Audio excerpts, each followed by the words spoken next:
Toastmaster William Hamman with 21 years of hurdles. 21 years of hurdles, Toastmaster William Hamman.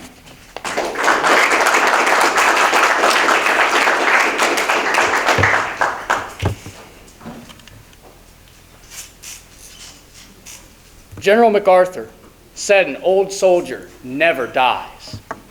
So today, we're going to be talking about some old battle scars. Do me a favor and raise your hand if you've ever faced a seemingly insurmountable hurdle in your life. So have I. For the last 21 years, I've been jumping the hurdles of life. Whenever I leap over one hurdle, I quickly find another, in view in the distance, coming at me like a runaway truck. I'm here to begin telling you about some of these hurdles and how I learned to jump them, and hopefully inspire you to hurdle a few of your own. I was born on tax day in 2002 in downtown Orlando to two wonderful parents. My dad's always played a big role in my life, but one of the first hurdles I had to overcome was his battle with his medical condition, mitochondrial encephalomyopathy. At any moment, my dad could go from coaching the football team or bringing apples to all my classmates to fighting for his life. This forced me to grow up faster than all my peers, as death lurked around every corner. From a young age, my parents instilled a passion for knowledge in me. This led to a true love of education in school. Encouraged by my grandma paying me $20 for every A, I was a star student. But slowly, as I went through the years and my academic challenge diminished, I became bored. A's became A's and B's and C's, and C's and D's, until I was in the danger of failing the 7th grade. My parents, frustrated with the school system and my complete lack of effort, pulled me out and began homeschooling me. When I told this story before, I promised you all that I'm a little weird, but I'm not homeschool weird. The verdict is still out on that one. When my dad asked me what I'd been studying in school, he took my response of biology as a challenge. He assigned me molecular biology, and not just any molecular biology, but a study program he put together using graduate-level course syllabuses from Ivy League schools. Now, some might say that's too much for a little 13-year-old to handle, but my dad knew it was exactly the challenge that I needed, and I would rise to the occasion. And rise I did. Like someone flicking on a switch, my academic purpose was back. Now, no 13-year-old enjoys writing essays, and I was no different. When it came time to prove what I'd learned, I decided to create a series of videos explaining complex molecular subjects in bite-sized pieces. My math tutor, Rebecca Jermansky, saw these productions. Due to the quality of work for my age and my dad's frantic nature over running out of material to teach me, Ms. Jermansky encouraged me to look into the dual enrollment program. On the 9th of January, 2017, at just 14 years old, I started college. I still remember the feeling of walking into that first class at Valencia like it was yesterday. College became my new set of hurdles, but a set I was eager to run and dominate in. My first semester, I got 2 A's and 2 B's, missing a 4.0 semester by a combined 3 percentage points.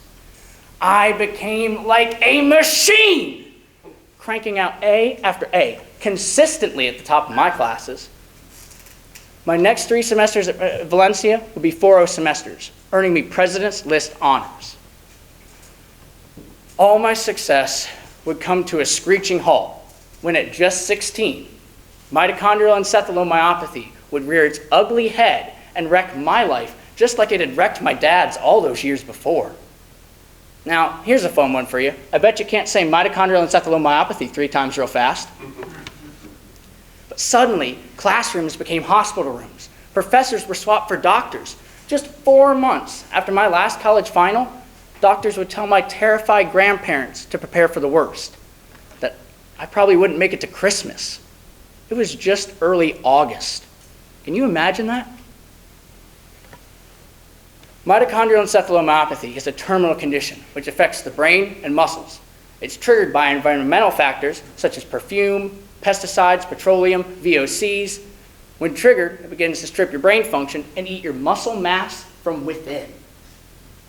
I went from 178 pounds to just 108 in a little over a year. I was wasting away. My condition drove me out of school and stole any future that I thought I had.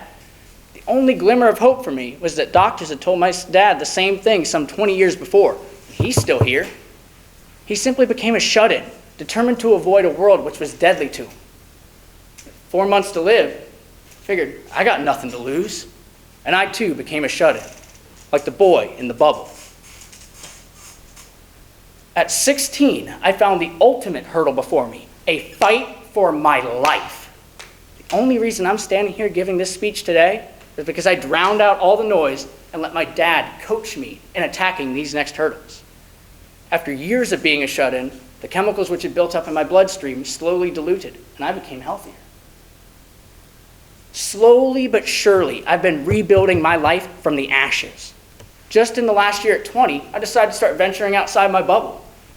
More than anything, I wanted to continue my education, but still being vulnerable from my condition, I had to do online classes. I quickly returned to my previous academic standard, achieving a 4.0 in my last 2 semesters. And now, I'm the president of Seminole State's Toastmasters Club, the Law Club, FBLA. I'm about to finish another perfect 4.0 semester, taking 4 classes. I'm going to graduate in the spring, and I'm trying to transfer to Duke in the fall. I've become the incoming VP of membership of this amazing club. I spoke at the 60th anniversary. I started a band with one of the best drummers in the world, and I've started hang glider pilot training, a dream of mine I had since I first got sick. I also recently started a lawsuit against UCF, seeking judicial intervention in a novel area of Florida law. Hurdles don't scare me. They never have. And now I actively seek them out to challenge me and make me a better man. If you're not growing, you're dying, and I refuse to die.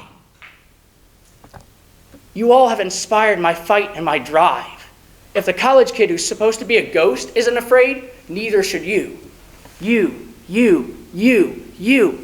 all have inspired my fight and drive. So I challenge you to run the hurdles of life with me, because you never know when your last race will be run. Thank you, Toastmasters.